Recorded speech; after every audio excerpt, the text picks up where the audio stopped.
Hey folks, Joe Morris with Answers, Heaven Speaks.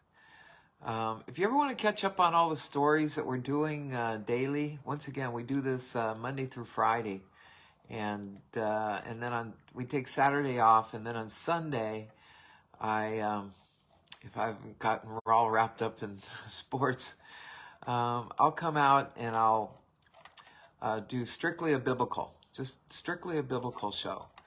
And so I'm not going to intersperse the Urantia book and the Bible from now on, because a lot of it is what's the word I'm looking for? Congruent. They're running together pretty good, but there are four gospels, and then there's different takes on the different from the different gospels. So we're going to stick strictly to the story because it's sort of like reading a novel. It's a lot of fun. Marisa's taken off. I don't know where she's gone. I don't know if she's driven away or whatever. I know she had some errands she wanted to run, and but I think she's still going to be here. I think she's still here. Marisa, are you still here? I think she stepped outside. So what we're going to do is what's happened and I'm kind of scrolling. Okay, farewell to the 70. That's where we left off yesterday. Jesus has put together, gosh, so much has happened. He went down to Jerusalem, and he went to the Feast of the Tabernacles, much to the chagrin of his apostles, because now Jesus had been telling him that he's going to die. I mean, they're going to arrest him, they're going to kill him, and then he's going to come back again. But they don't understand. They don't understand what that means, because nobody has ever done that before. Nobody's ever died and come back. But it's totally freaked out the apostles. And so they really don't want him to leave that area of Perea, which is up around Galilee, the Sea of Galilee, and go back down to Jerusalem. Now, I did some checking, and if you drive from Capernaum, which is up there at the northern point, top of Sea of Galilee, if you drive a car from Capernaum to Jerusalem, it takes 2 hours. So from Capernaum to Jerusalem is I think it's like 110 miles. But when he's tromping around the Sea of Galilee, from there down to Jerusalem is about 85 miles. So they're always walking this distance. I even checked on the internet, I checked on Google, how many miles did Jesus normally walk every day? And it turned out that he walked about 20 miles a day. And today, if we can get to it, we're going to find that he's going to bring this, well, what's going to happen is David Zebedee, who is the messenger corps. David Zebedee is the younger brother of James and John Zebedee, who are the apostles. And of course, the son of Mr. Zebedee, who is a great boat builder up there in Capernaum or Bethsaida, one or the other. I think Capernaum. And David Zebedee, well, Jesus is going to send out the 70. And there's something special in that number with the Jews, 70. But he has whittled down his evangelistic corps down to 70, which includes the apostles from Abner, Abner heads up the apostles from John the Baptist. And there's 12 of them. And then there's 12 apostles of Jesus. So that's 24 right there. So how many does that leave? 46 evangelists that got whittled down into the group. So now there's 70 of them. And Jesus is going to send them out 2 by 2 to all the different towns. He's going to tell them to stay in houses and what have you, and pick the places to go, and not to take any food with them or any clothing, just what they're wearing on their back, and be accepted by people who will welcome these people into their home. And not to seek out the most fanciest homes, but just accept the home that they would be accepted by, homeowners in whatever little towns as them being pilgrims. And so we're going to get into that. I don't know if Marissa's taken off or not. I wonder, let me pop and see if she left for a second. Hold on. If I could just pause this for a second. You're going to look at a chair. Oh, she's here. Oh, she says, I'm right here. Okay, good. Oh, okay. Oh, you are? I wrote in there, I'm outside. Oh, okay, all right. Okay, so at least Marissa's watching right now, so she's going to hear what the story is. And, oh boy, we're going to have some feedback if you got that going. Good. So I was afraid she's going to take off. She's got a bunch of errands to run, and I kind of commandeered the car all day today. I had some doctor appointments, and I had to do some other errands and things and running around, and finally ordered my glasses again over at Costco. They botched my other order when I was stuck in the hospital.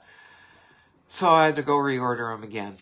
And hopefully they'll come before I take off. But they'll be rimless. I want the rimless glasses. So anyway, so I had commandeered the car, and Marisa still has a bunch of things to do. So I thought she was going to take off. But yay, she's here. So good. You would not believe how many people are watching this now with Marisa involved. It's a lot of people. We've got a lot of people. Over 3,000. Over 3,000. It's like 3,400 now. That have watched our Sunday show. So we're getting real excited. And we asked that hopefully there she is. I'm recording us with this. This is a camera. Oh, you are? These sunglasses. Those sunglasses? If anyone ever looks at you with these and they see you see a little light, they're recording you. Wow. I'm recording you.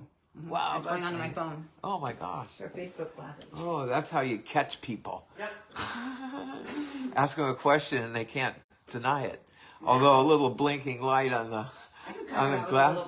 With a little black ink, and then they have the ones now that are actually glasses, not sunglasses. Oh, I want to get the glasses and wear them during interviews and just turn them on, then you're oh, those are cool. Those are really cool. I was ordering just regular glasses. She's got some really fancy ones.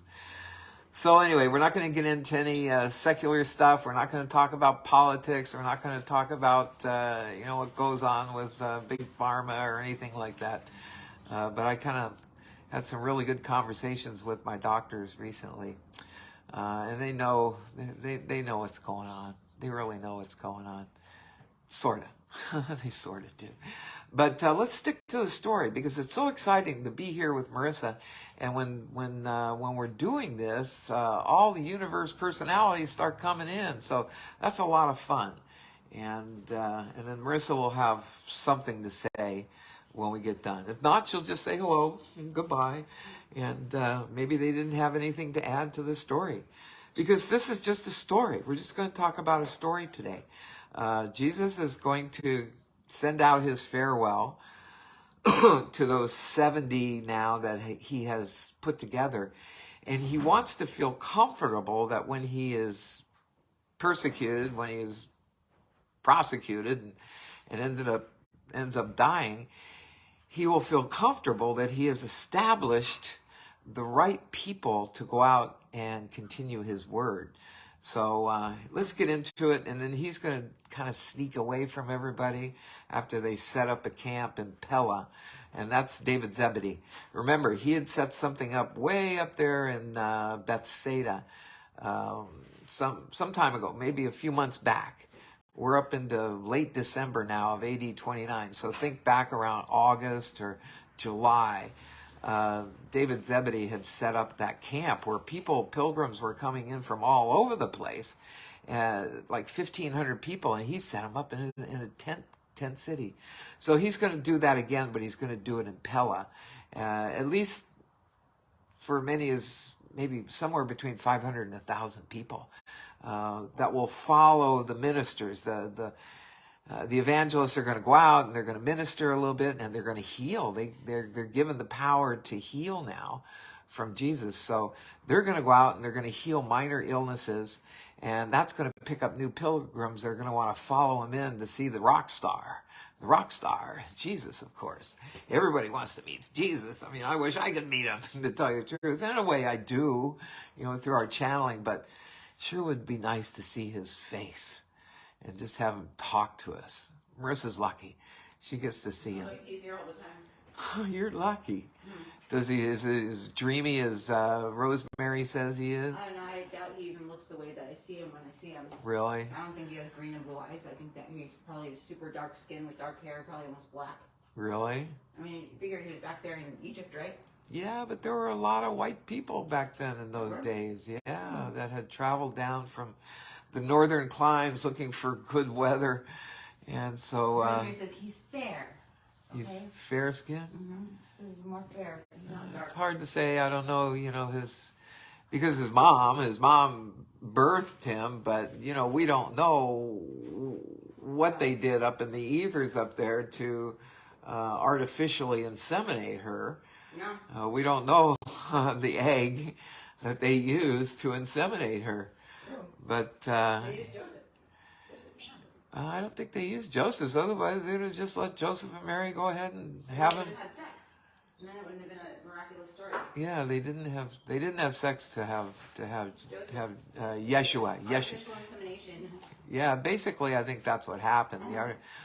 Gabriel came down and told her, "Look, you're going to have a kid," and Turkey baster. and she's going, but wait a minute, we haven't had sex yet. Don't worry. Gabriel says, "Don't worry about it." That's what they keep telling Marisa and I right now. Whenever Marisa says something, I go, "Don't worry about it. Don't worry about it." That's about the only thing I keep hearing from them. She hears all kinds of stuff. The only thing I keep hearing from somebody up there is, "Don't worry about it. Just don't worry about it." And I guess that's a good lesson to all of us. Don't worry about it. Don't worry about it. If you have faith in Christ, if you have faith in your team and your soul and your spirit, then don't worry about it. They'll take care of you.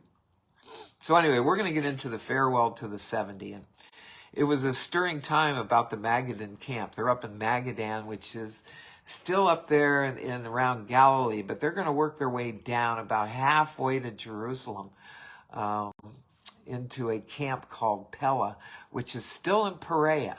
And Perea, he's safe from getting arrested there because, again, Herod is the one that had sent out the warrant for his arrest, just at the insistence of the Sanhedrin. And he didn't really want to arrest him. He didn't find any reasons to arrest him, but he kept having these Jews come in there. The elite of the Jews were just going, "No, we got to get rid of this guy. We got to get rid of this guy." And they know they can't kill him because they're not allowed to kill anybody in the Roman Empire.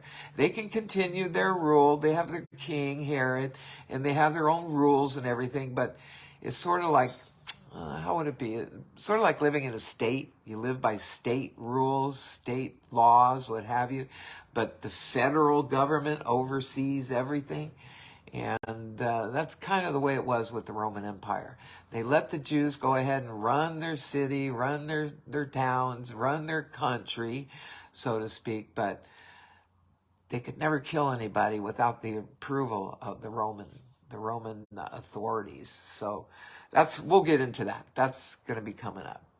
So they were up there in Magadan, and they're going to be moving a little bit south now, getting closer to Jerusalem.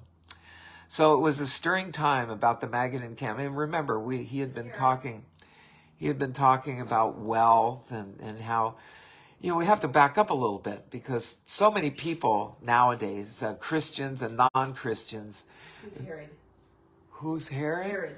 He's here? Yeah, he's a big, huge person. Herod and Antipas.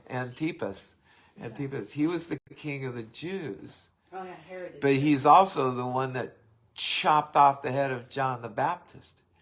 He's not a good guy. He's right there. So I don't. If he's coming in with information. Is he going to try and say something? I've asked to be put in that bubble and protected. It's just the oversoul of whoever that was. God, if I didn't fit it into our prayer today, please, please, please surround this house with your armor, with your aura. Put us in the snow globe. Was hired to play the bad guy. Well, he actually favored Jesus. He actually did. But he was scared to death of John the Baptist. He was more afraid of John the Baptist than he was Jesus. I always thought John the Baptist was Christ. John the Baptist had the soul of... no, it wasn't Christ. It was the soul of... who is the one that was taken up? Not Enoch. It's the other. Not Ishmael. It's Ezra. Oh no, you folks out there, you know who it is. Ezekiel. Ezekiel. Yeah, Ezekiel. Elisha. Right. Yeah, Ezekiel.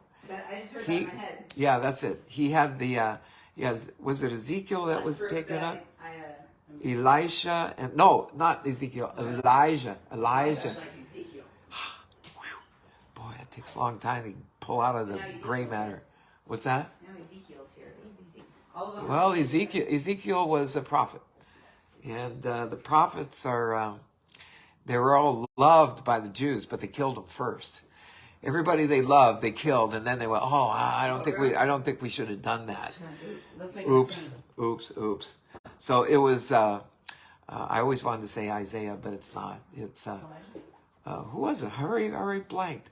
Ezekiel, Elijah. Elijah. Yeah, Elijah. Now, if Elijah came in, that'd be really cool, because Elijah is who Jesus met in the.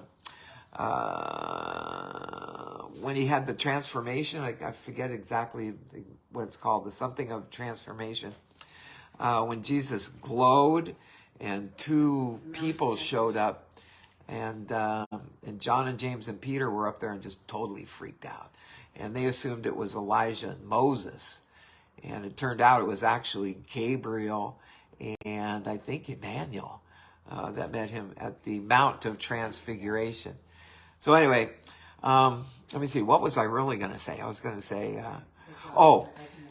many people today, especially non-Christians, they like to bring up Jesus to throw back into the Christians' face to say, well, Jesus was a socialist. He wanted everybody to get rid of their money and give it to the poor. So he was a socialist. Well, no.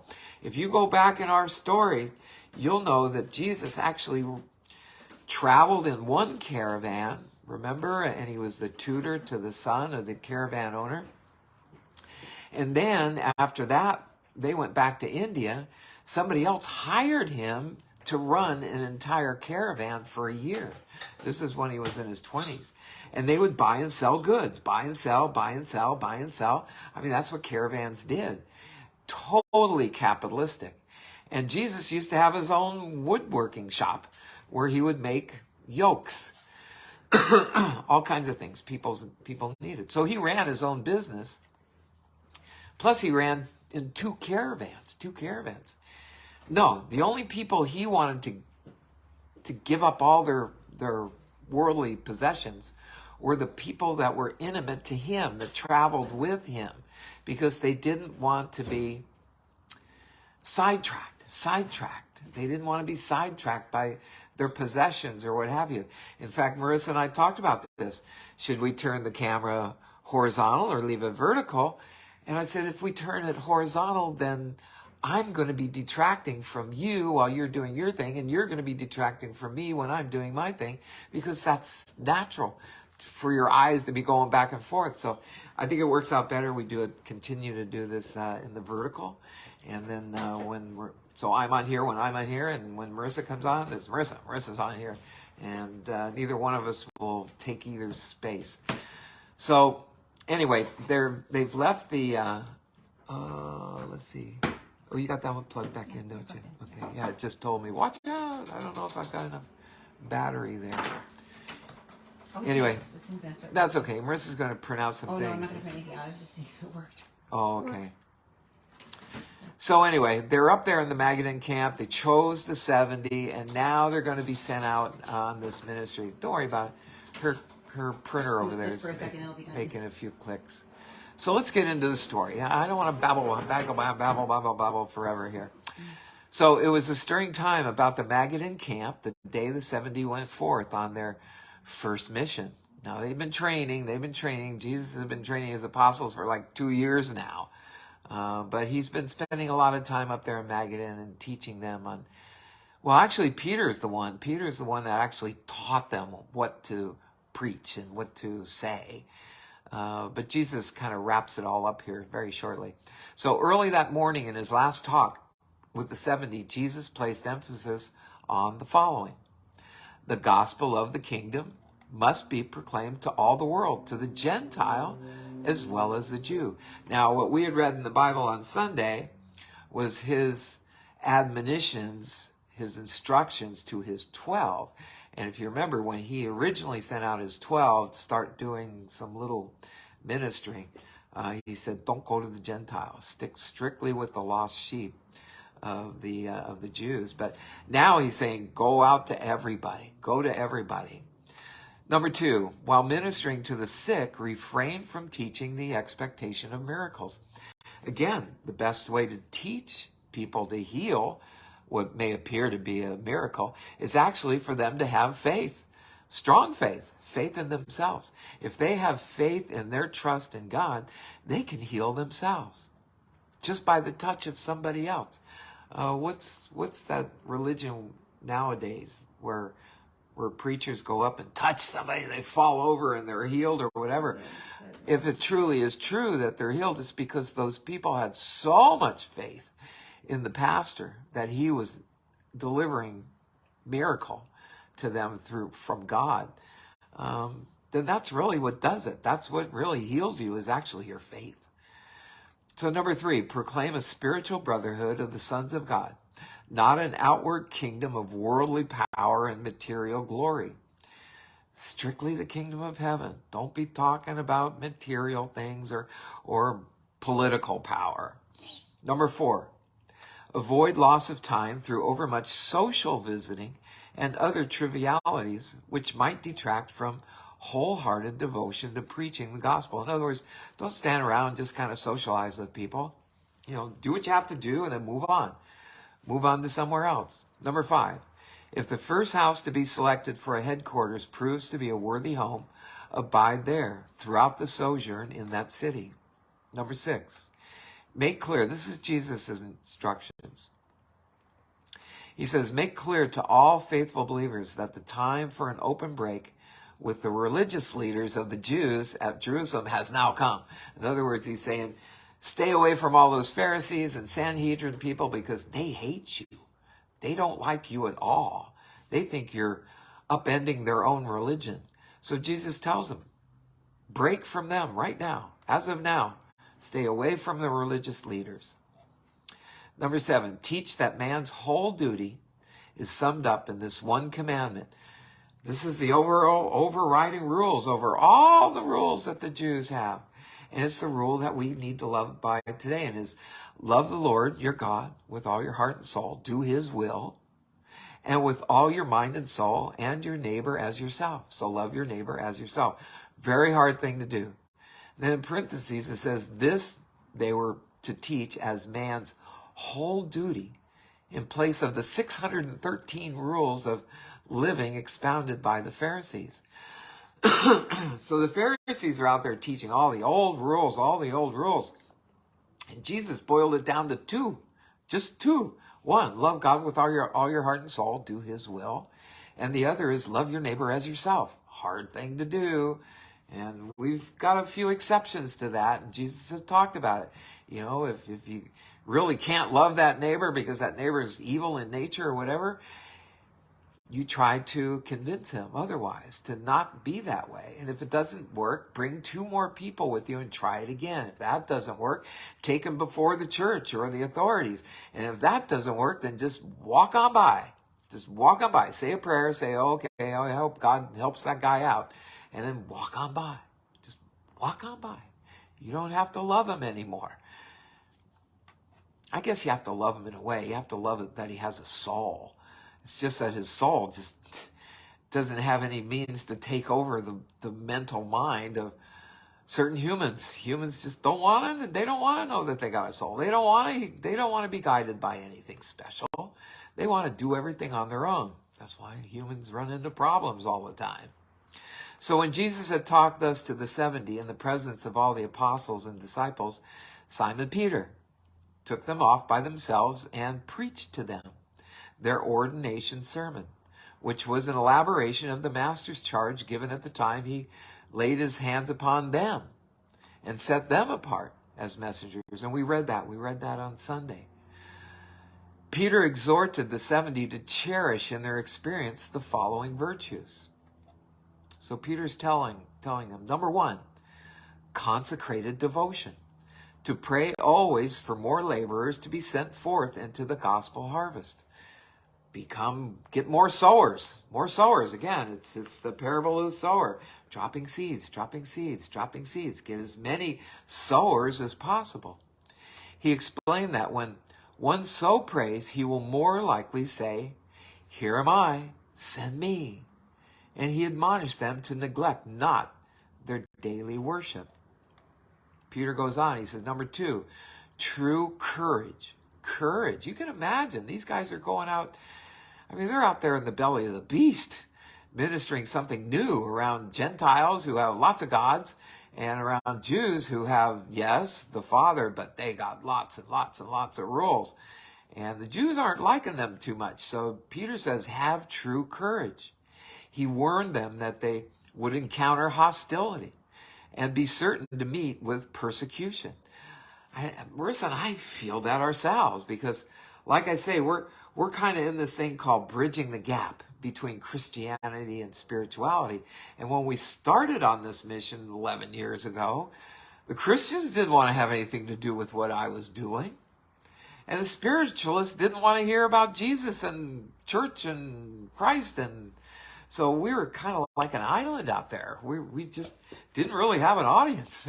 We didn't have anybody. We just had ourselves and our belief. And, of course, Christ on our side as well. So it's taken a lot of courage on Marissa's and my part as well to continue doing this because we're pissing off the Christians. But I think the spiritualists are truly coming around. I think a lot of spiritualists are closet Christians, maybe are closet Jews as well. And they're coming out. They're coming out a little bit now. They're kind of understanding a little bit more about the spirituality and how it mixes with Jesus' story. So Peter told them their mission was no undertaking for cowards and advised those who were afraid to basically step out, go away, before they even started. But no one withdrew. None of the 70 left.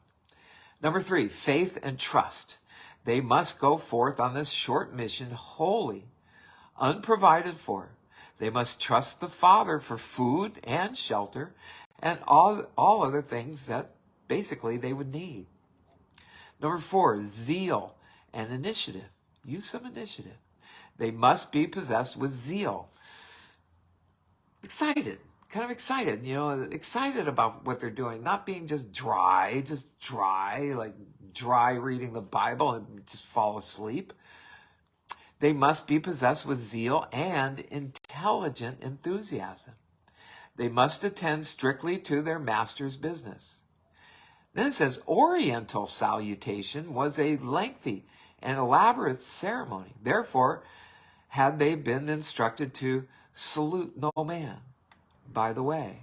So in a way, he was kind of pushing away the Oriental people. I think that's a nasty word nowadays. I remember when I lived in Taiwan, everybody was referred to as Orientals. And then I came back referring to people from Asia as Oriental. I went, oh my God, no, don't use that word.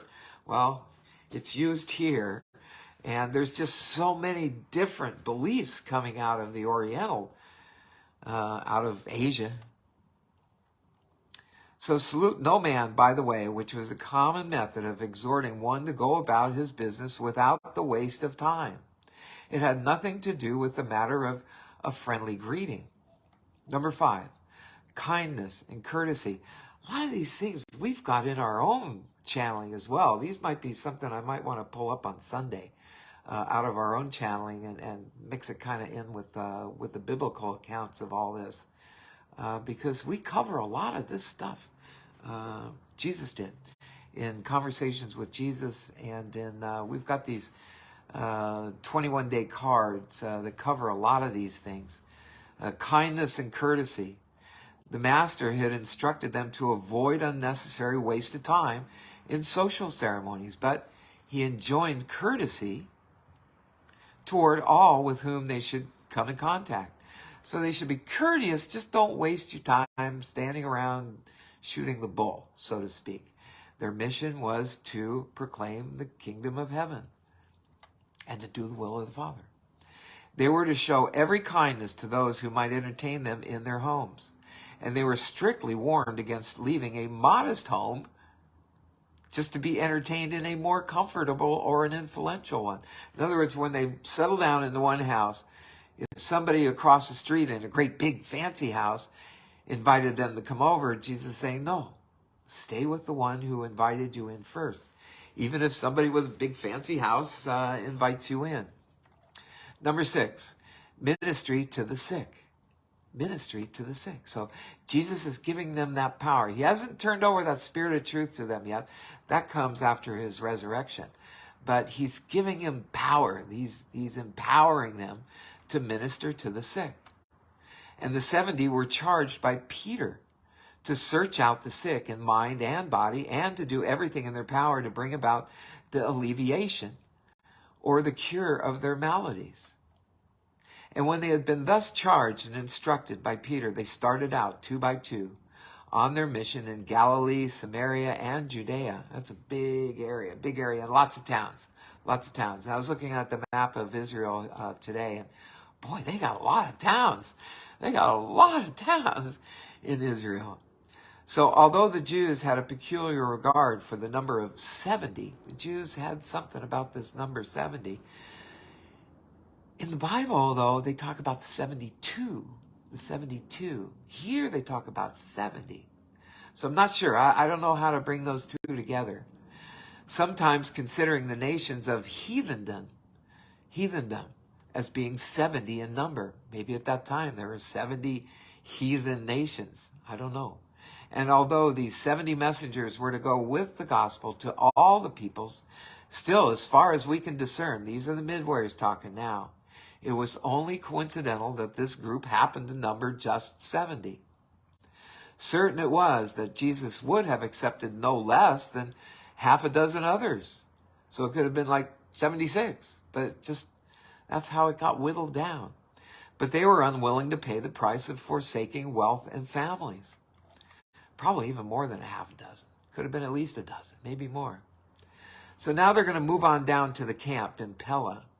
And Jesus and the 12 now prepared to establish their last headquarters in Perea. Again, they're safe in Perea, near Pella, where the Master was baptized in Jordan. Okay, that's where Jesus was baptized, in the Jordan. And it's about halfway between the southern tip of the Sea of Galilee and the northern tip of the Dead Sea. So he's about a little more than a day and 5-hour walk, I think, from Jerusalem now in Pella. So the last 10 days of November were spent in council at Magadan. And we know that because our timeline has already really gone up to December 29th. So in November, they spent at council in Magadan. And on Tuesday, December 6th, the entire company of almost 300 started out at daybreak with all their effects to lodge that night near Pella by the river. They had some pilgrims with them, people who had followed some of these evangelists into the camp. So there's now about 300 of them. But still, the ones that were going to be actually going out and teaching, I don't like the word preaching, teaching, was 70 in number. And this was the same site, Pella, by the spring that John the Baptist had occupied with his camp several years before. So they're going to set up camp right there where Jesus had been baptized by John along the Jordan River in an area called Pella. So after the breaking up of the Magadan camp, David Zebedee, remember, he's the one that's got the messenger corps, and they're almost like the Pony Express. I mean, they got runners, and they can send out messages that can get to somebody in a day easily that might be 80 miles away, because these guys are runners. They're runners. They run from one place, pass along the note. Next guy runs, passes along the note, and then eventually gets to Jesus. So David Zebedee returned to Bethsaida, way back up there in Galilee, and began immediately to curtail the messenger service. The kingdom was taking on a new phase.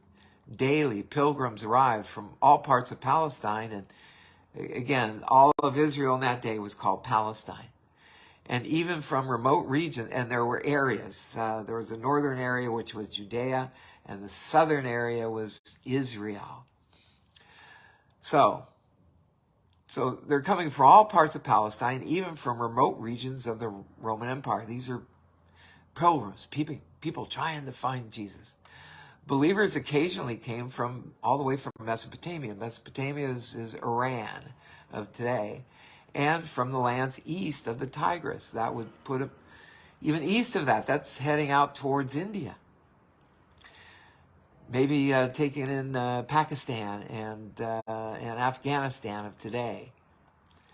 So east of the Tigris. Accordingly, on Sunday, December 18, David, with the help of his messenger cord, loaded onto the pack animals the camp equipment, then stored in his father's house, with which he had formerly conducted the camp of Bethsaida by the lake. Bidding farewell to Bethsaida for the time being, he proceeded down the lake shore and along the Jordan to a point about 1/2 mile north of the apostolic camp. And in less than a week, he was prepared to offer hospitality to almost 1,500 pilgrims. Now that's how many he had done in way up there in Bethsaida. He had housed, think of it like a tent city, about 1,500 pilgrims. Now he's getting ready to set it up again. So the apostolic camp could accommodate about 500. The apostolic camp would accommodate about 500, but David's going to set up a camp that can hold about 1,500 people. So this was the rainy season in Palestine, December. And these accommodations were required to take care of the ever-increasing number of inquirers, mostly earnest, who came into Perea to see Jesus and to hear his teaching.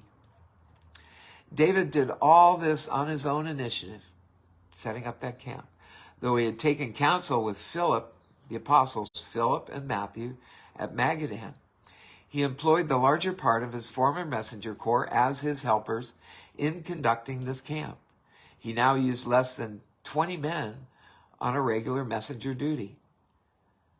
So near the end of December and before the return of the 70, almost 800 visitors were gathered about the master, and they found lodging in David's camp. That's so cool.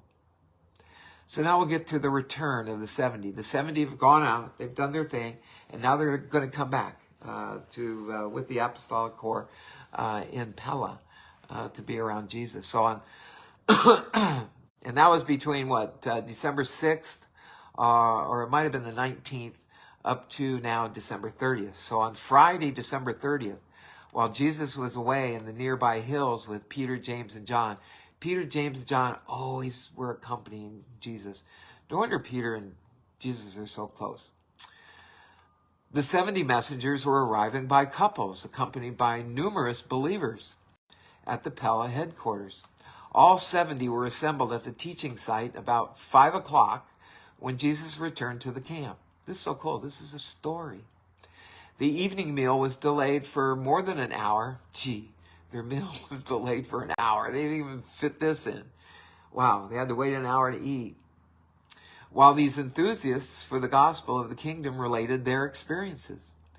And David's messengers had brought much of this news to the apostles during the previous weeks, but it was truly inspiring to hear these newly ordained teachers of the gospel personally.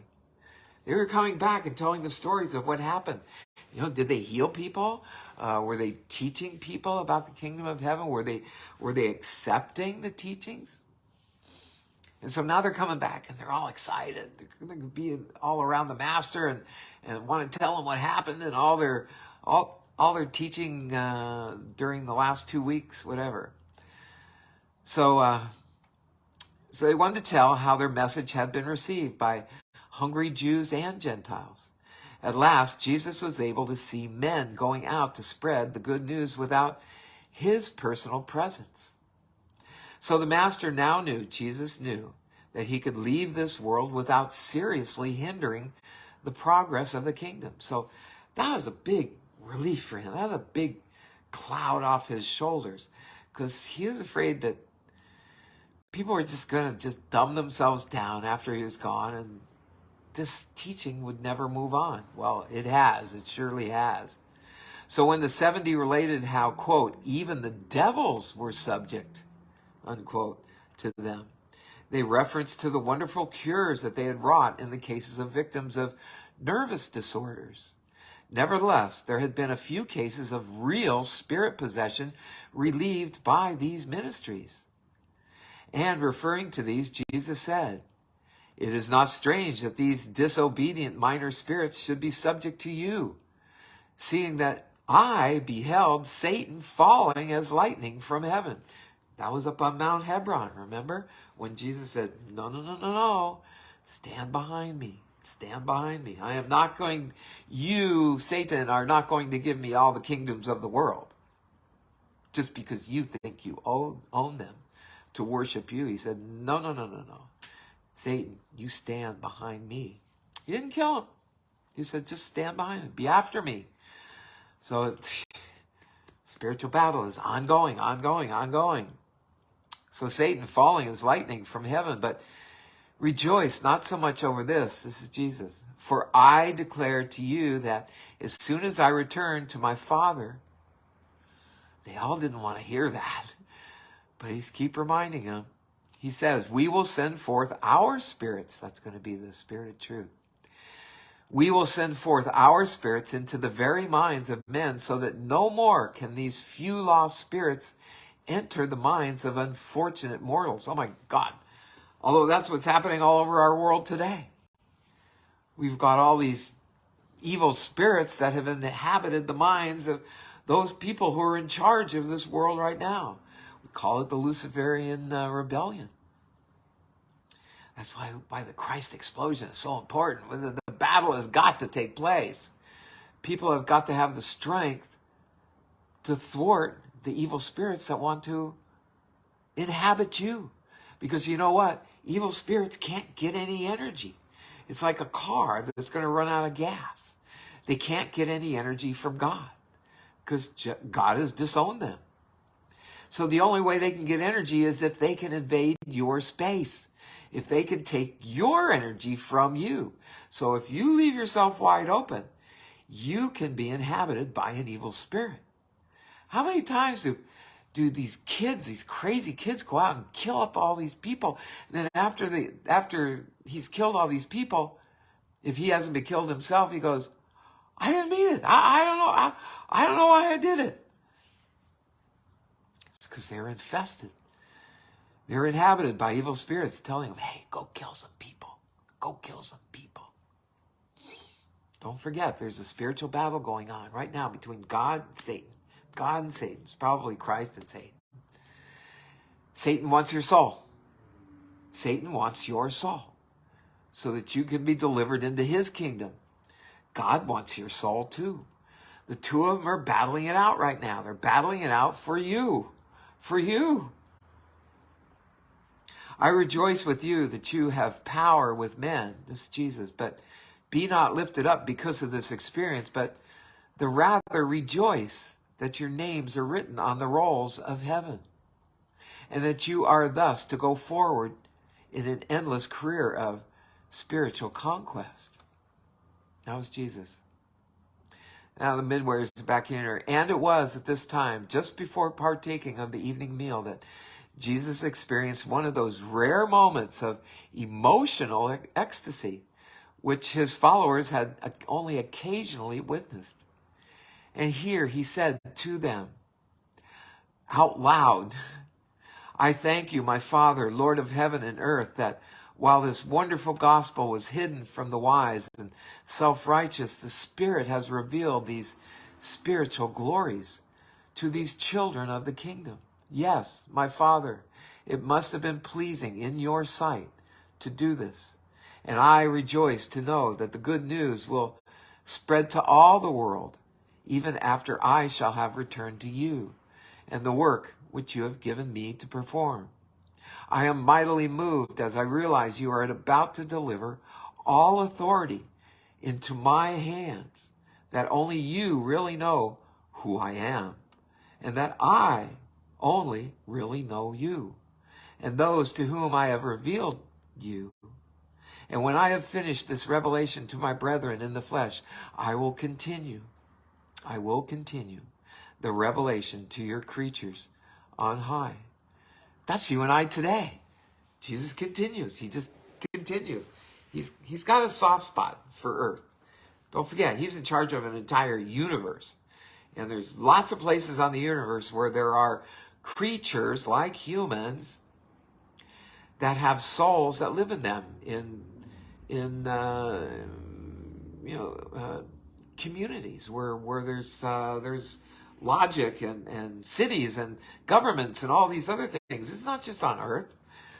But Jesus spent his human life, Christ spent his human existence here on earth. So earth is special. Earth is very special. And we're very lucky that he came here. So when Jesus had thus spoken to the Father, he turned aside to speak to his apostles and his ministers. And he said, "Blessed are the eyes which see and the ears which hear these things." God, yeah, I wish I could have seen him. I think Jesus said, "You did see me." I think I was there in the times. I was a friend of Jesus. I just don't remember. I don't remember. I'll remember when I go back. And maybe many of you out there were friends of Jesus as well. Maybe you did live at that time. Maybe your soul and your personality did experience that time when Christ was here. So Jesus is saying, "Blessed are the eyes which see and the ears which hear these things." Let me say to you that many prophets and many of the great men of the past ages desired to behold what you now see, but it was not granted to them. And many generations of the children of light yet to come, that's us. Many generations of the children of the light yet to come will, when they hear of these things, envy you. Yes, I do envy them. They will envy you who have heard and seen them. I think we all do. We all envy those apostles for being able to spend that much time with the creator of an entire universe. So then, speaking to all the disciples, Jesus said, "You have heard how many cities and villages have received the good news of the kingdom, and how my ministers and teachers have been received by both the Jew and the Gentile. And blessed indeed are these communities which have elected to believe the gospel of the kingdom. But woe," here he goes again, "woe upon the light-rejecting inhabitants of Chorazin." Chorazin's a city kind of, maybe about 5 miles away from Capernaum, up there in the Sea of Galilee. Also, Bethsaida Julius, woe to them. They're another town that's around the tip of the Sea of Galilee. So woe to you, inhabitants of Chorazin, and woe to you, Bethsaida Julius, and even woe to you, Capernaum, the cities which did not well receive these messengers. Jesus goes on, he says, "I declare that if the mighty works done in these places had been done in Tyre and Sidon," he's said this before. Remember when he went up to Phoenicia and he visited the towns of Tyre and Sidon, and those are Gentile cities, and all these new pilgrims came in and believed in the kingdom of heaven even more than the Jews did. And he's glorifying Tyre and Sidon. Because he says, "I declare that if the mighty works done in these places had been done in Tyre and Sidon, the people of these so-called heathen cities would have long since repented in sackcloth and ashes. It shall indeed be more tolerable for Tyre and Sidon in the day of the judgment than for Chorazin and Capernaum and probably even Jerusalem." The next day, being the Sabbath, Jesus went apart with the 70 and said to them again, Jesus, "I did indeed rejoice with you when you came back, bearing all the good tidings of the reception of the gospel of the kingdom by so many people, scattered throughout Galilee, Samaria, and Judea. But why were you so surprisingly elated?" He's talking to the 70. "Did you not expect that your message would manifest power in its delivery? Did you go forth with so little faith in this gospel that you'd come back in surprise?" This is Jesus. "You come back in surprise and its effectiveness?" Question. "And now, while I would not quench your spirit of rejoicing, I would sternly warn you against the subtleties of pride." These guys might have started getting a little prideful, thinking maybe they're a little bit better than everybody else. And Jesus is warning him against pride. I warn you against the subtleties of pride or spiritual pride. If you could understand the downfall of Lucifer, the iniquitous one, you would solemnly shun all forms of spiritual pride. Again, Lucifer was one, basically, of the 12 oversouls. He was the light of light. He was the morning sun. He was the morning light. What was it? What was it? Morning star. The morning star. Yeah, he's the morning star. But then he got a little bit too big for his britches. He decided, well, I can be as good as God. And then he kind of basically swearing against God. That's being iniquitous. When you say, up yours, God, that's, you don't want to do that. Seriously, you don't want to do that. Because there isn't much places to go when you become an iniquitous person, especially if you have accepted Christ and then you turn against him later. That's iniquity. That's a no-no. That's no. You don't want to do that. So he says, if you could understand the downfall of Lucifer, the iniquitous one, you would solemnly shun all forms of spiritual pride. He goes on. He says, you have entered upon this great work of teaching mortal man that he is a son of God. That's what we're doing. That's what Marisa and I are doing. You're all sons of God. You're all sons and daughters of God. And you're even in better stead if you do his will. And do that with the Holy Spirit within you.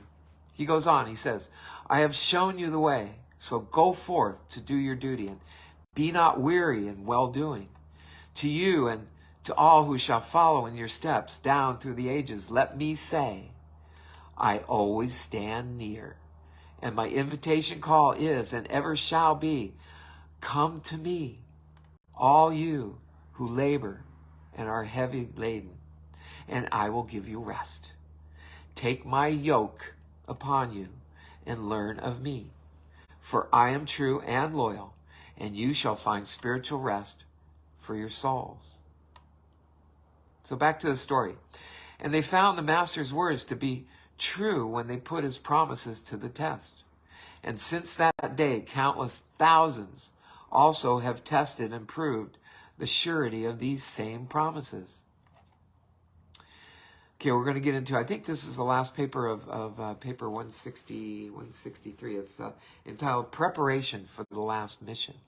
This is it. This is the last mission, because after this, they're going to start heading back into Jerusalem again, and that's when he actually is going to get arrested. So this is their last mission before before the heavy one comes, so to speak.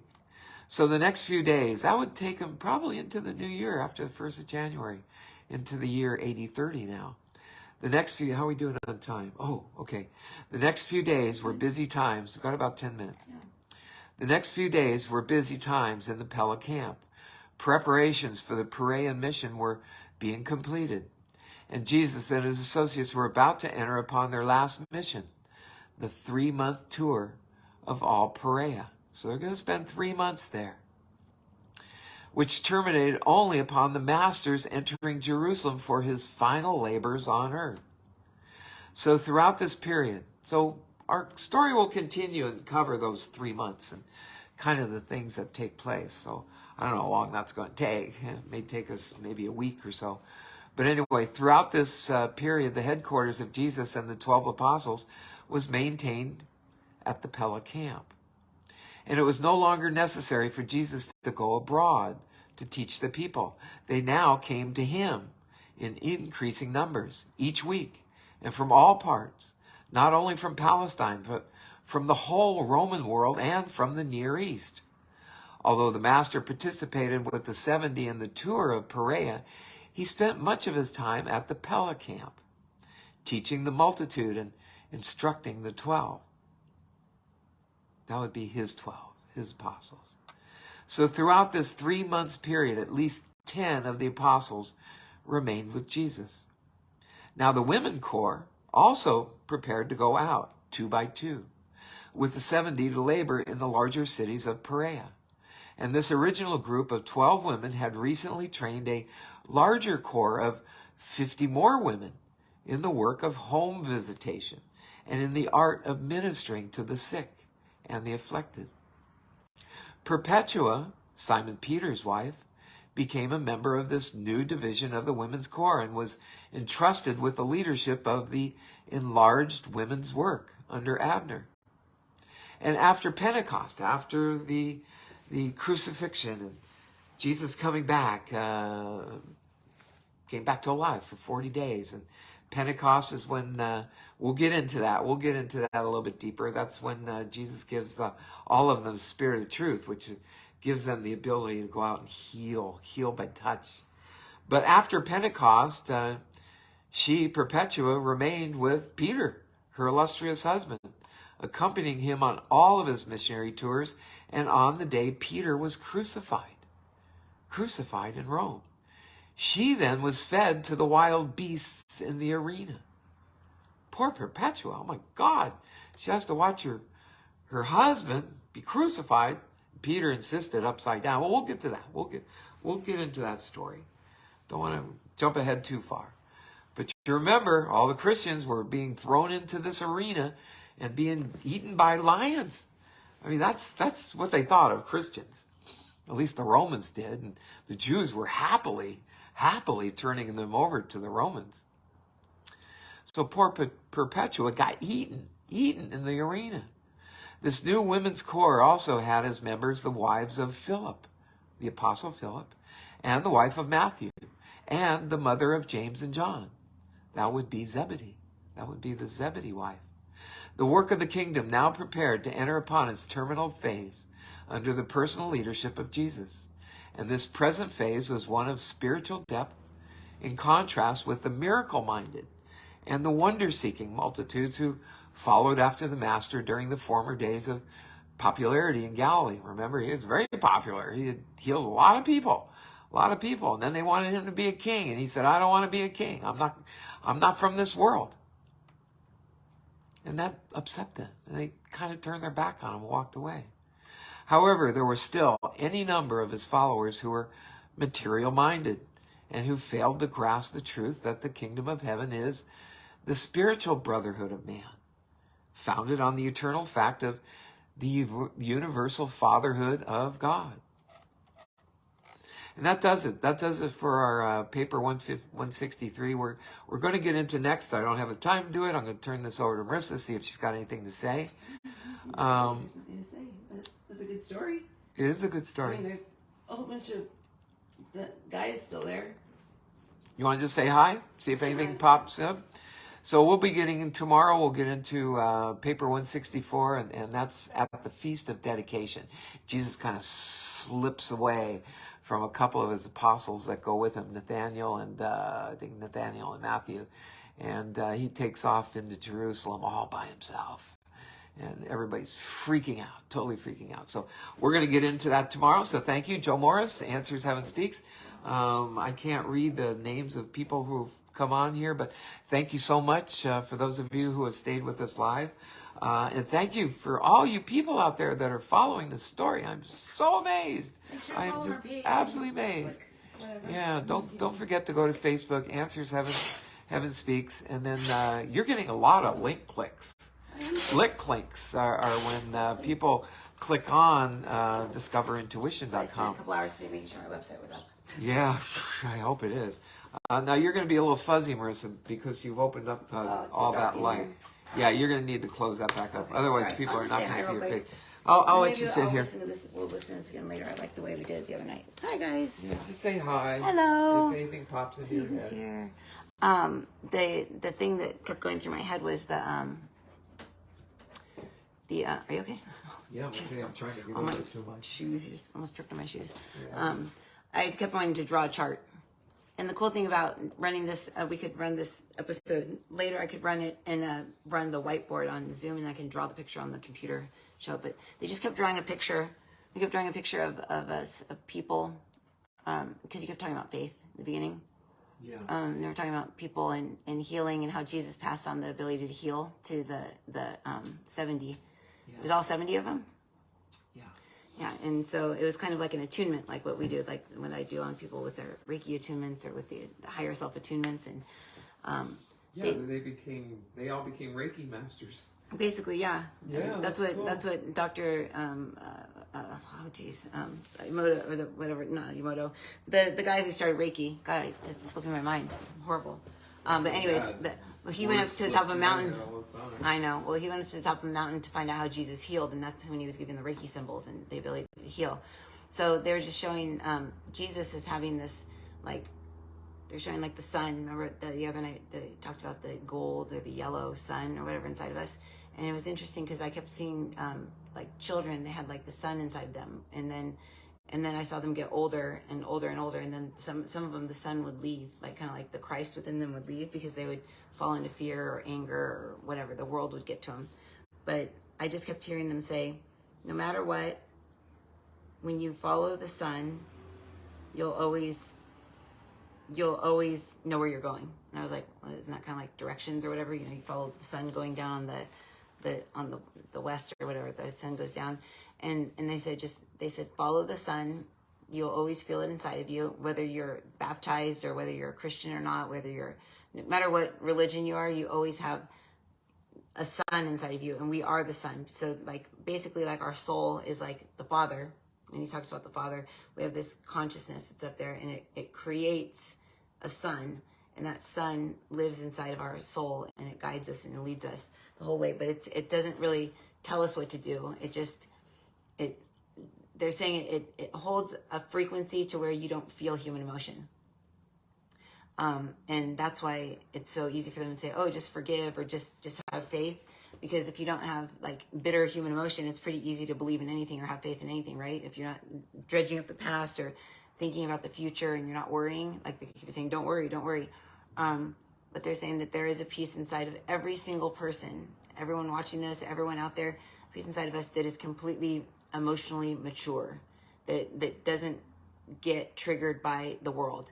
And they said that we just need to start asking for that, because what the world needs right now is the Christ within each of us. And that Christ is like, just think about when you broke a lamp, or you broke something when you were a kid and you were just like, that's it, I'm dead, I'm never going to see the light of day, my parents are going to come home, they're going to be so mad, and you just were like dreading it. Or you had a note that got sent home from school that you did something and you had to have your parents sign it or something. I don't think I ever got that, but you know, it's like that real like just nervous, like, oh my God, I'm just going to get it. And you don't even know what's going to happen. It's that fear of like unknowing. But now looking back at that time, you think, oh gosh, if I only knew then what I knew now, that was no big deal compared to all the stuff I've gone through in my life. So what they're saying is that there's that piece of us that's grown up and beyond that's in us already for every single thing that's going on in our life. Because if you think about it, what Jesus was saying was everything that happens bad in this world is based on somebody being afraid of the unknown. If somebody's afraid of an unknown, they are triggered to just blow up on people, go off on people, scream at people, yell at people, get mad at people. And then those people then go and they have that bad mood on them. They go blow up on somebody else and explode on somebody else. And then, you know, then they go off on the person that works next to them in a cubicle. And then that cubicle person goes home and yells at their kid. And their kid starts acting out at school and then goes and bullies another kid. So it's like this, like, we are all one in a sense, but we're not. And we have to remember that. We have to remember that the way that we treat others is going to, that's where we're talking about, it was the rules, the 2 rules to live by. Because if a lot of people don't love themselves, a lot of people treat themselves the way that they were treated when they were growing up. Maybe they weren't loved as a child, like their parents didn't have time to love them or didn't have time to pay attention to them or whatever. They'll love others the way they love themselves, and that's how they were taught to love. So they may like neglect themselves because they were neglected as a child. So then when they go to love someone else, they neglect. They don't hoard over the person. They just kind of neglect them. That's love to them. So it's kind of hard to because I was telling Jesus in my head, I was saying it's kind of hard to say love your neighbor because nobody really knows what love is. I mean, love is different to every single person. Mm-hmm. Some people, love is like you. I mean, I watched this couple the other day and I was just like, what? Like I cannot stand having a boyfriend like that or a husband. They were holding hands the whole time in Sprouts. Holding hands. I was like, how do you even like move and pick out an apple? It was like, he was like picking out with one hand and like they were holding hands with like, and I was just like she's insecure or he's insecure, but you could tell he was kind of pulling her around the store and she was just like walking around, just like, like, and I was just like, I would be so drunk and on so many drugs or something if someone was going to be pulling me around like that. They'd have to have me drugged and drunk to have me being pulled around by a man like that. But it was like, he was just, I mean, everywhere. They were in there for like an hour. I was in there for an hour the whole time holding hands. And I was just like, somebody there doesn't know the true definition of love, or either she needs to have him holding her hand so he feels like she's not going to get taken by somebody. And it wasn't like a really like, rich looking guy with a really good looking girl. Like it wasn't anything like that. It was just two very average, basic people just basically holding hands, walking around everywhere together. And he was a little bit ahead of her, and she was at one point he was on the phone and he was trying to pick out an apple, and he was like this with the phone and trying to pick out an apple, and he was holding her hand with the other hand, and I was just oh my God. Wow. But just think of one of the two of them growing up or something has some sort of issues to where they think that love is holding on to each other the whole time. So when they have kids, I'm sure their kids are going to feel like they need to be holding on to somebody, or they're going to think that in order to show that you love someone, your parents have to be holding hands. So if they grow up and their significant other doesn't want to hold their hand, they're going to feel very unloved. So when you hear things like love others the way you love yourself or whatever, it's kind of like a recipe for like mass chaos if everybody's going to love everybody, because love is kind of just a weird thing. But the way that Jesus came in and told me when I was sitting over there, I kind of got knocked out, and we were talking to me. I was sitting up there at this little table, and he goes, love is attention. Love is attention without anger. He says, so when somebody's paying attention to somebody else, it's because they love them. Like when you're a child, if you're getting attention as love. So human beings take love as attention. So people will do anything for attention, even bad stuff, to get attention. And he's not saying love is attention. He's saying human beings believe that love is attention. So by getting attention or not getting attention, that's basically what love is.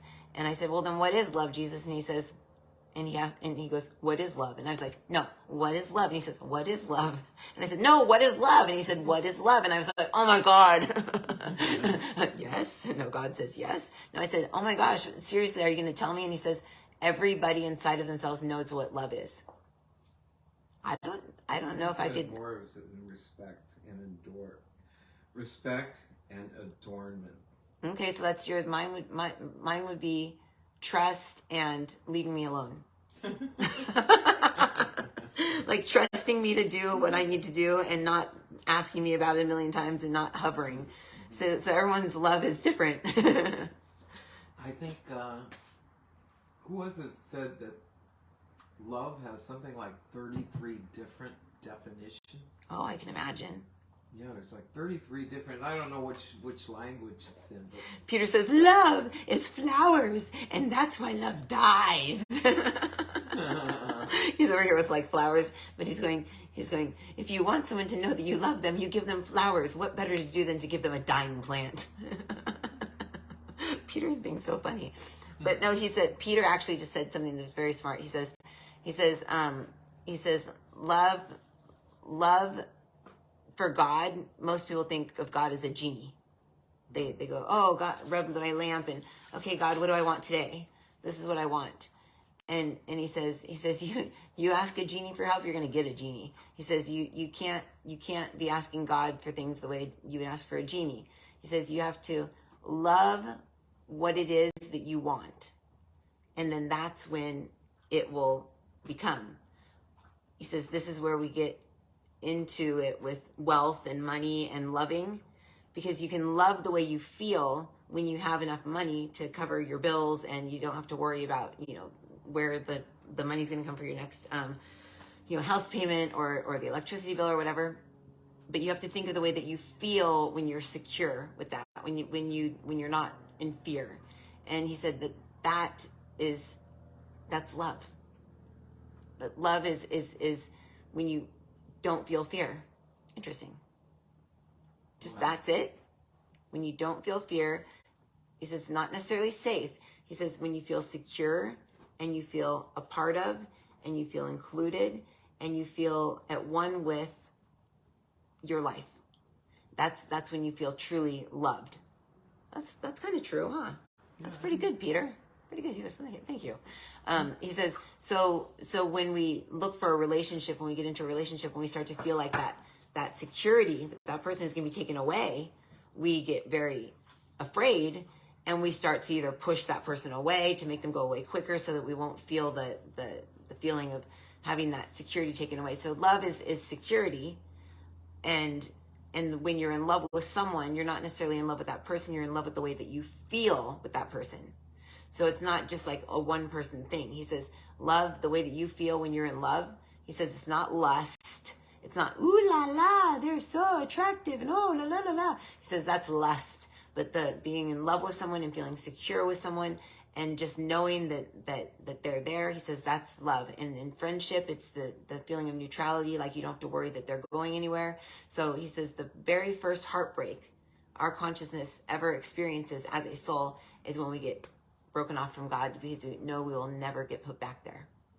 We'll never go back, and we'll never be one with God again the way we were, because now we're off on this mission for eternity to learn and grow and experience and then become our own creator, our own God, and then break little pieces off of us. So he says the first heartbreak, he's saying the very first heartbreak is the separation from that which we came from, and that which is love. And that's completion, that's togetherness. He says, however, the fact that we are broken from that which is love, and we are love, gives us the opportunity to become all that we are, all that we ever will be, and all that we ever were, and create new life, create new beings, and create new worlds. Because that's what everything's about. That's what creation is about. It's creation, is making things, is living and experiencing everything that we've made in this world. And so he says, stop searching for love. Ask yourself first what love is inside, and then you'll find love. He says, stop looking for money. Ask what it is that you want to feel from having the money, and then ask to feel that. Ask God, ask Christ. Ask the piece of you that is mature, that is spiritually, mentally, and emotionally mature enough to know and understand the emotions of being wealthy or being in love or having that house or that car or having those kids or whatever. Emotionally mature enough to feel love and be able to give love to those things without it being bad. You know, I want to have $1 million, and I want to know what it feels like, what I would feel like to have that money. And if it's not love inside, if it's not completion, if it's not security, then teach me how to feel that, or make me want something else. And that's kind of what we have to ask God, because everybody's wants and desires drive them in life. And sometimes the wants and desires drive people to want to make $1 million, and then they get the $1 million and they end up committing suicide anyways, or they end up just not wanting to be there. They think, oh gosh, all that, and now I don't have anything. It's because, he says, it's because they've never known love inside, and they are not willing to accept love inside. So ask Christ into your heart. Ask Christ consciousness. If you don't want to do Christ, ask the Christ consciousness as a golden heart. Ask this golden metallic like heart into your heart. Pull it into your heart and ask that all the darkness within you that's been hurt, that's been torn away from you, that you've lost love, that you've lost money, you've had experiences, you've had trauma. Ask that the golden heart of Christ fill the space inside of you now that is empty and that is lost.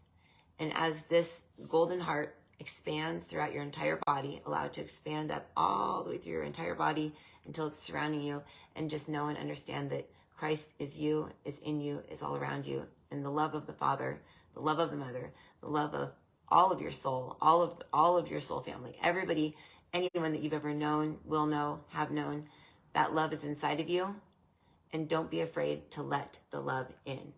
In fact, ask now that heart be opened up, and allow all the love that has been sent to you throughout your lifetime to be let into your body now, because many of you have completely blocked the love because you don't want it. You don't want it. You don't want to send it. You don't want the love because it hurts. It hurts you because you're afraid you're going to lose it. But know and understand that if you can ask each day to allow the love in that you didn't see as love, maybe you saw it as criticism, or you saw it as nagging, or you saw it as something other than love. Ask now to each day to allow that love into your heart, and then that will then raise your vibration, raise up your frequency to a point where you can heal yourself. You cannot get sick when your body is in a love resonance, where your body feels loved. The parts of your body that get sick are the ones that don't feel loved. They feel isolated, and they feel empty, and they feel alone. And that is all we have to say today. Let love in. let love shine and allow Christ to do Christ's job. And that is to teach you the emotional maturity to know that I did break that lamp. My parents are probably going to be pretty upset. I didn't mean to do it. I'm not going to feel guilty. I'm just going to say I'm sorry, and that's it. But that never happens like that.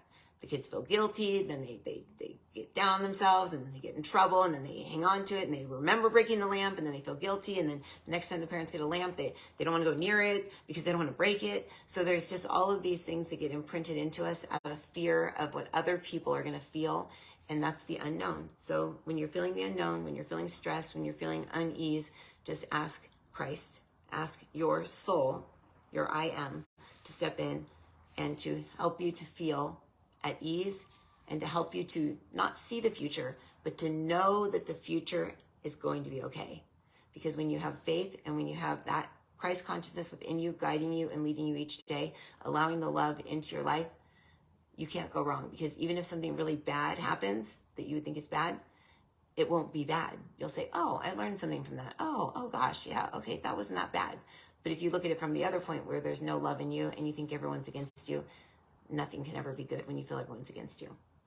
We are all brothers and sisters, and we are all able to treat each other with respect and love, regardless of how horrible our neighbor is, Peter says, and how horrible they think we are.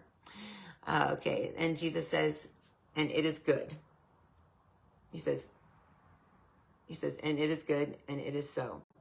We bless you. And then he went like this, whoosh, and I went boom, like that. And he did me back kind of like those, you were saying the healing people? Uh-huh. He just did that to me and went like boom, and I went, ugh, like my energy body went backwards, and I went, oh, thanks. And he says, yeah, I just had to heal that thing on the back of your head because my head's been hurting. Like that. My head doesn't hurt. I finally remembered the thing that was from yesterday that God had said. Verily, verily? No, oh. God said when Jesus was getting baptized, he said, this is my son, whom I'm very well pleased. Very well pleased. Oh, that's right. Yeah, you thought of that last night. I just couldn't come up with it. I could remember the well, I could remember the pleased, but I just couldn't put it together. So I know, I can never think of it when I'm on camera. Before you finish, if you could just say hi to those who actually came on live. Mama's on here. Hi, Mama. Tell the kids, did the kids see me? Love when she says, return to love when you feel fear. But it's very hard to when you're in fear to be like, oh, let me just feel love. I just want to feel love. But if we can ask the piece of us in our mind that's already there, that we already have access to step into us and just say, step into me now, piece of me that already knows the outcome to this, and just help me to feel something other than fear, unknowing, then it just goes away.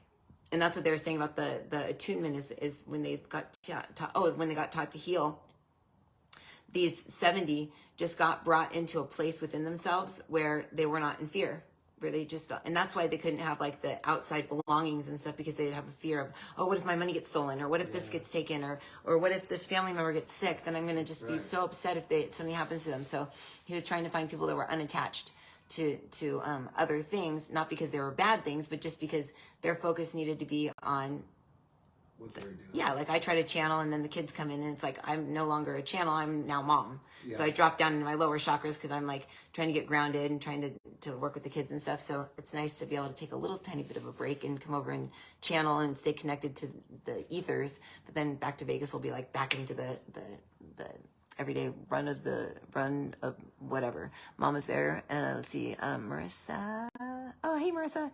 And then there's Marisa Carter. 2 Marisas. Wow. 3 Marisas with me. That says Sid, I think. Jessica. There's lots of people on here. Rachel, I haven't seen you in forever. Hey, girl. Werner, hey. You guys better come to class tomorrow night. See you on here. You better be at class. If you guys can't afford to come to class, remember, just let me know and we'll give you a coupon code to get into class, okay? Don't ever not come to class because of money. And then Jose. Werner. There's Werner again. Okay. Yeah, I think I got everybody on here. And then Rosa. Hi, Rosa. Oh, is that Rose or Rosa? My eyes are so bad. No, but let's talk about my glasses again one more time. Where are these things? You guys got to see them. They're the best. Where are they? Oh, your sunglasses? Yeah.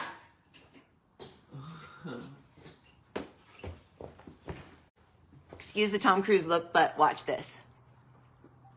I'm recording you. These are so cool. You can wear them and they just record everywhere that you look and go. You can see like your own hands. And I was thinking when I'm watching these through the camera, it must be what our soul feels like. Maybe, yeah. You know, because I always kind of feel like that movie, The Blair Witch Project. You know, I don't feel real, and I feel like we're kind of like watching life through like a camera. But you watch life through these eyes after the fact, and I feel like I'm my soul, kind of like reviewing my life. And so it's kind of cool. I wear these on my head. Me and Demi each got a pair. Demi was like, I don't understand these. What's the point? She's Gen Z. I was like, oh, you need them to be like this then, huh? Because the younger generation are all like the selfie like this, and she didn't really get why you would have glasses pointing outward. I was like, no, now, but me being the person that likes to be on camera, I got her a pair so that she could wear them and video me. Oh, man. So we both got a pair, but it was funny because she was like looking at them going like, which way did they tape? I don't understand. It was really funny. Anyways, okay guys, well, yeah, these glasses are fun, and they come in like actual glasses, like with like the clear lens. So I want to get those too. And they record like at a minute at a time. So if you see anybody with one of these little lights on there and they're talking to you, they're recording everything that you're saying. So don't incriminate yourself. Okay. All right, guys, I will see you later. Yeah, we'll see you tomorrow for sure. Yeah. Yep. Oh, and class tomorrow night is, I'm going to do 7 to 9. It'll be here out of California. If anyone's local, like, you know, Christina and you guys, please call me so that we can arrange coming meeting up in person. Okay. Bye.